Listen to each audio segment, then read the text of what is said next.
देखो नाज़रीन, जहाँ गुज़श्ता 1.5 साल से जो है कोरोना वायरस की वजह से बेशुमार जो गरीब मुस्तहिक तबका है वो इंतहाई कमपुरसी की ज़िंदगी गुजार रहा था, ऊपर से जो महंगाई है उसने भी जो है इन गुरबा का जो है वो जीना मुहाल कर रखा था। वहीं पर अल उबैदिया ऑर्जन जो है ऑर्फन उसकी जानिब से जो है वो आज जो है वो यहाँ पर राशन तकसीम किया जा रहा है। यहाँ पर हमारे साथ ज़फ़र साहब मौजूद हैं जो कि चेयरमैन हैं और कई अरसे से ये गुरबा और मुस्तहिक जो ख़ानदानों में राशन तकसीम कर रहे हैं। इसके अलावा बाकी भी बेशुमार प्रोजेक्ट हैं, इनसे जानते हैं कि ये क्या क्या जो खिदमात सर अंजाम दे रहे हैं और इसमें कौन कौन से अजला शामिल हैं या तमाम जो इक्वली ये सारी जो सिस्टम है वो कर रहे हैं। जी अस्सलाम वालेकुम, बहुत शुक्रिया आपका।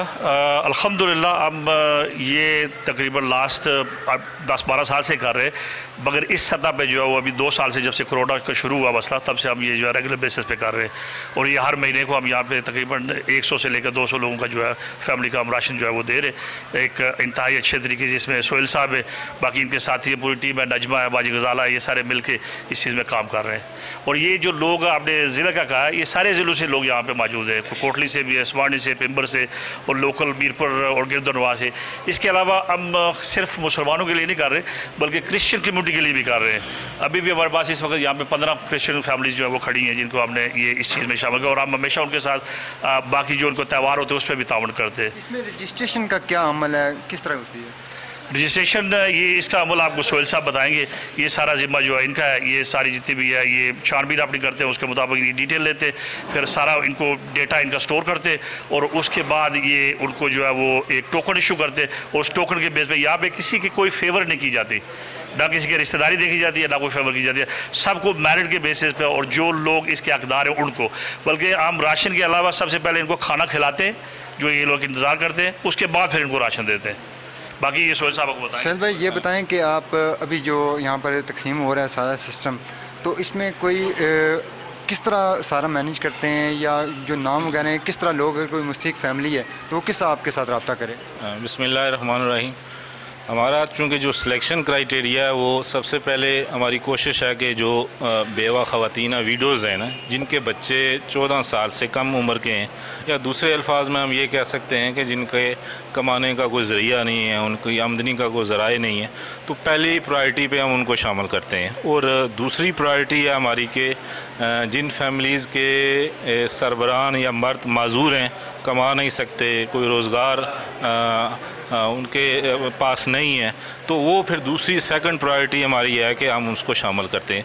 और थर्ड जो हमारी तरजीह है कि वो फैमिली साइज़ जिनके कुंबे में ज़्यादा अफराद हैं, वो बेचारा मज़दूरी करता है, मज़दूरी आपको पता है एक दिहाड़ लगती है, दूसरी नहीं लगती। 10-12 हज़ार अगर उसकी महीने की आमदनी है तो वो उस आमदनी में अपने बच्चों का पेट नहीं पाल सकता। तो हमारी कोशिश है कि उसको भी हम इस बात में सपोर्ट करें। तो ये 3 हमारी कैटेगरीज़ हैं। तो इसमें हमारी जो सिलेक्शन क्राइटेरिया वो ये है कि एक तो हमारी थ्रू एक्टिविस्ट हैं, हमने डिफरेंट एरिया में एक्टिविस्ट हैं हमारे, तो उनसे हम रिक्वेस्ट करते हैं, वॉलंटियर हैं, एक्टिविस्ट हैं, तो वो जो उस गांव में ये जो क्राइटेरिया हमने बनाया उनसे शेयर करते हैं कि ये हमारा क्राइटेरिया है। तो उस क्राइटेरिया के तहत वो फिर बंदे सिलेक्शन करके उसकी हम फिर एक प्रॉपर रजिस्ट्रेशन है, उसकी एंट्री करते हैं, सॉफ्ट एंट्री है। उसके बाद फिर हम नेक्स्ट है कि उसको टोकन जारी करते हैं ताकि उन्हीं लोगों को बुलाएं जिनकी एंट्री है, तो जिसके पास टोकन होता है उसको फिर हम एक प्रोसीजर है कि यहाँ पे आपको खुद भी चेक कर लीजिएगा, तो उसको फिर यहाँ रजिस्ट्रेशन टोकन के बाद फिर ये इस तरह हम ये तकसीम का तरीक़ाकार है। तो ये बता दें थोड़ा सा कि जो रजिस्ट्रेशन अभी हुई है, जिन फैमिलीज़ को आप दे रहे हैं, क्या ये अगली जो आपकी होगा डिस्ट्रीब्यूशन उसमें भी होंगे या वो नेक्स्ट नए बंदे होंगे उसमें? इसमें 2 कैटेगरीज़ हैं। जो वीडोज़ हैं ना, या जो आप कह सकते हैं कि जिनके घर के सरबराह माजूर हैं, वो तो हम रिपीट कर रहे हैं। जैसे हमारे पास पिछली दफ़ा हमने 100 का पैकेज दिया था, बल्कि 110 का दिया था, इस दफ़ा हमारा ये बढ़ के 200 का हो गया।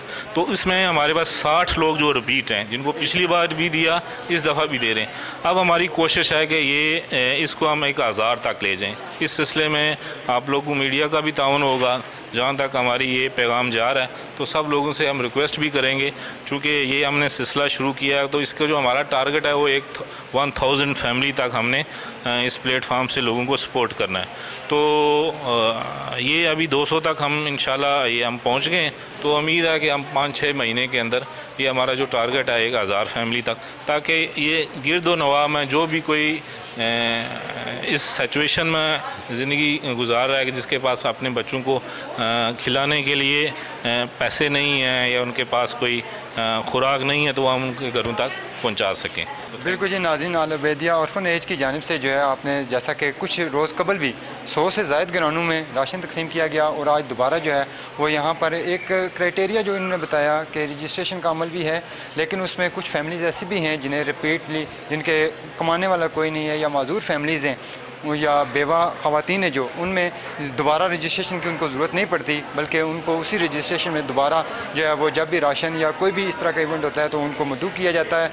ये सदका जारिया भी है, और यहाँ पर कोरोना वायरस और महंगाई की वजह से गरीब और मुस्तहिक लोगों के लिए जीना माल है, ज़िंदगी बसर करना मुश्किल हो चुका है। वहाँ पर अल उबैदिया ऑर्फन एज जो है वो इनके लिए एक उम्मीद की किरण है। अल्लाह ताला इनके जो नेक जज्बात हैं उनमें मज़ीद जो है वो इनको जज्बा भी दे और इनकी बरकत अता फरमाए इनके कामों में, और इस तरह के जो काम हैं अल्लाह ताला भी इससे राज़ी होता है। जितने भी लोग साहिब इस्तात हैं उनको भी जो है इनका साथ देना चाहिए, ताकि ये जो सफ़र है जो इन्होंने शुरू किया है ये जारी रह सके। कैमरामैन के साथ फैसल गुलजार, अदालत न्यूज़, मीरपुर, आज़ाद कश्मीर।